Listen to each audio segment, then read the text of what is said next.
Comrades, we've achieved a remarkable milestone. Flash memory programming speed has officially entered the picosecond era. This means that the writing and erasing speeds of our future hard drives will match those of logic chips in computing speed. This groundbreaking result comes from Fudan University's latest Picosecond Flash memory device. As we all know, everyday storage devices like USB drives, hard disks, and camera memory cards rely on flash memory technology. Flash memory stores data by retaining electrical charges. Despite continuous technological advancements, the erasing and writing speeds of flash memory devices have faced significant hurdles in achieving substantial improvements, primarily due to physical constraints. Let's dive into how flash memory works to understand this better. The basic unit of a flash memory cell consists of a source, a drain, a channel, a floating gate, and a control gate, separated by insulating layers. The key to its information storage mechanism lies in the process. When the source and drain are connected, an electric current flows. At this moment, applying a vertical electric field to the control gate attracts electrons from the channel into the floating gate, thus completing the charge writing process. The presence, absence, or quantity of these charges can be encoded into binary digits, enabling information storage. You might wonder, with an insulating layer in place, how do electrons cross it? This question gets to the heart of what determines flash memory speed improvements: the mechanisms of electron movement into and out of the floating gate. Currently, mainstream flash memory technology relies on the quantum tunneling effect. In this phenomenon, even if an electron in the channel has less energy than the potential barrier of the insulating layer, there is still a probability that it can pass through. While this is a probabilistic event, sophisticated design can enhance the likelihood of successful tunneling. Quantum tunneling might seem mysterious, but there's no need to delve too deep into the specific principles. It's simply a phenomenon in quantum mechanics. In classical physics, electrons act as particles and cannot penetrate barriers higher than their energy; they would just bounce back.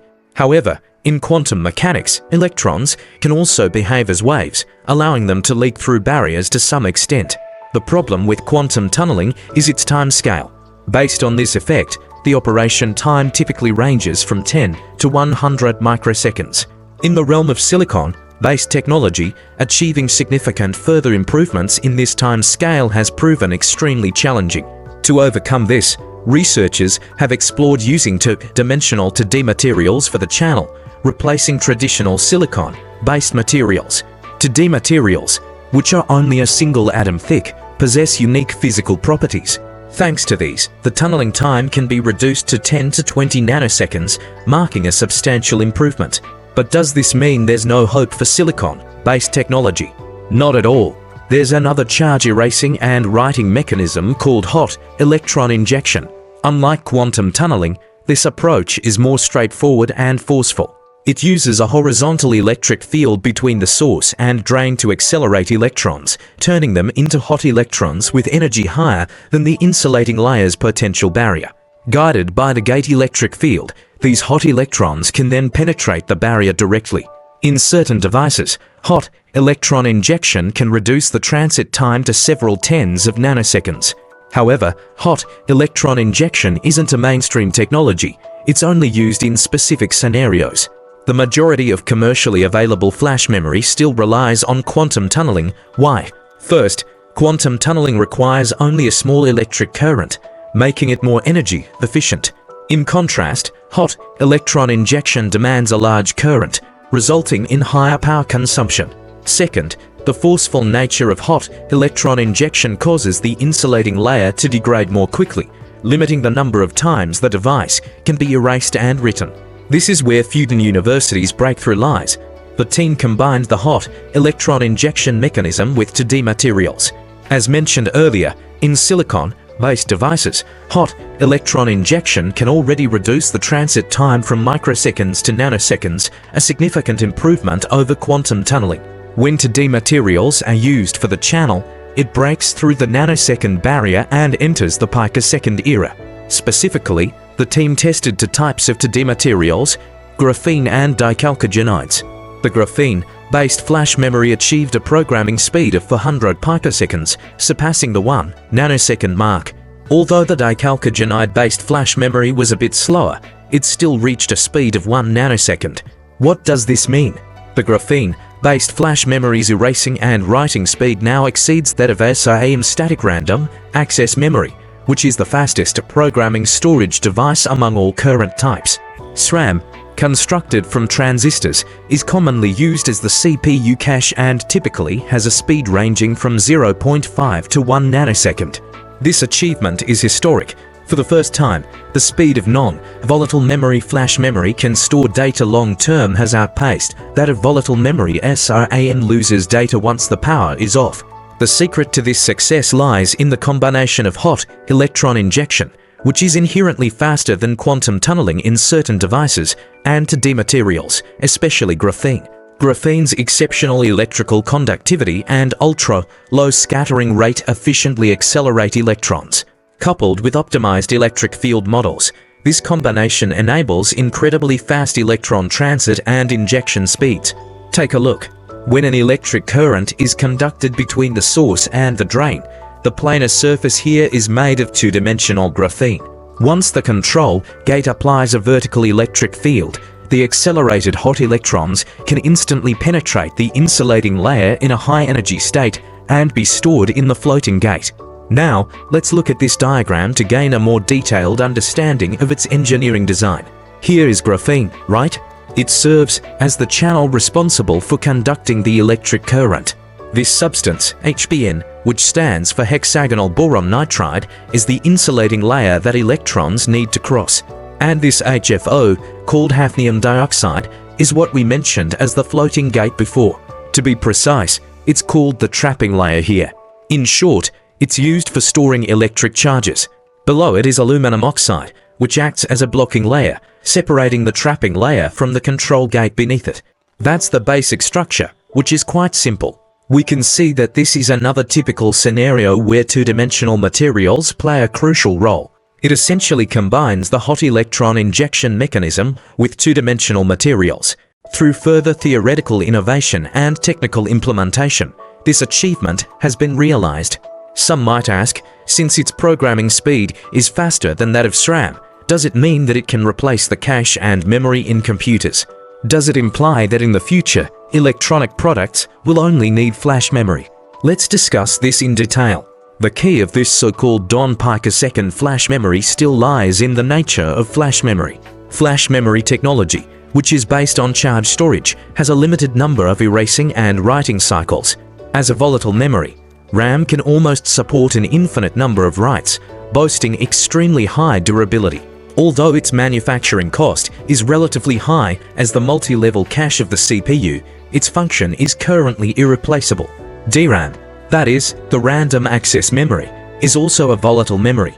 The number of its erasing and writing cycles is approximately 10 to the power of 15, and its durability is also very high. Here, the flash memory we are talking about, although its erasing and writing speed has broken through the 1 nanosecond barrier, its erasing and writing lifespan is actually only 5.5 times 10 to the power of 6, which is at a medium level. Therefore, its durability determines that it may not be able to replace SRAM and DRAM for the time being. Moreover, SRAM and DRAM each have their own mature data protocols and physical interfaces, which are different from the commercial positioning of flash memory. Flash memory is still mainly used as a starting point for long-term data storage, and its ultra-fast speed can reduce the latency between it and the computing module. Generally speaking, when the CPU's clock cycle is at a frequency of 1 to 4 GHz, it corresponds to a time of 0.25 to 1 nanosecond. The 0.4 nanosecond speed we have achieved here is already as fast as the computing speed of the logic chip. It is equivalent to being able to execute 2.5 billion operations per second. This is the first time in history that the speed of flash memory has reached the same level as that of computing, which not only means that our flash memory devices can be erased and written faster in the future, but also holds great value in the current era of large AI models.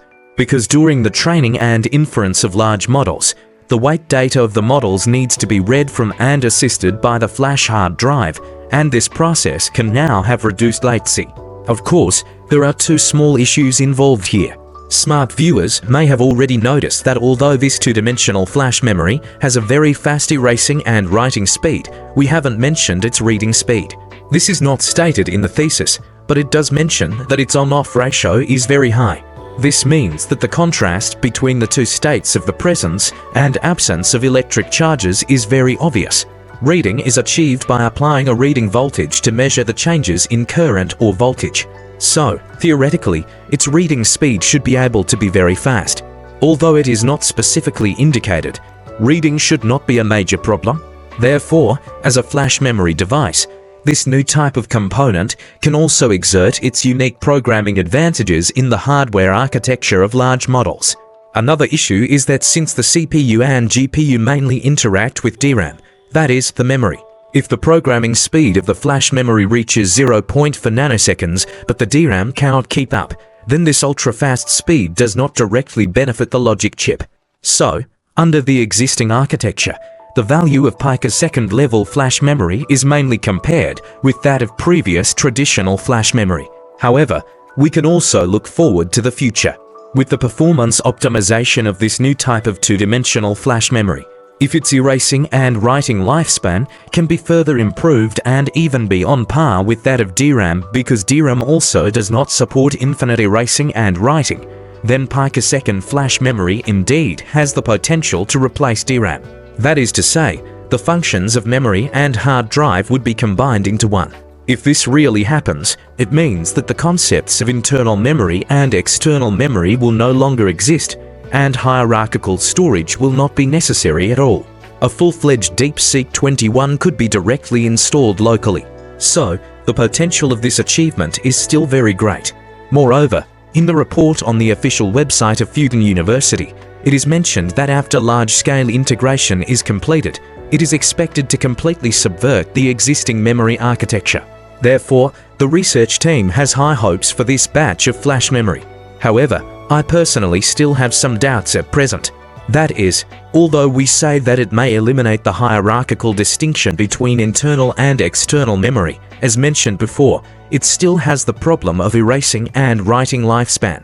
So, I'm not sure under what evaluation criteria Fudan University claims to be able to subvert the memory architecture. Of course, let's make an assumption. If the number of erasing and writing cycles through material and design optimization reaches 10 to the power of 8 or even 10 to the power of 10, then it already meets the commercial use standards and can serve users within the lifespan cycle of an electronic product. In this case, it is indeed feasible, but it also depends on the specific scenarios.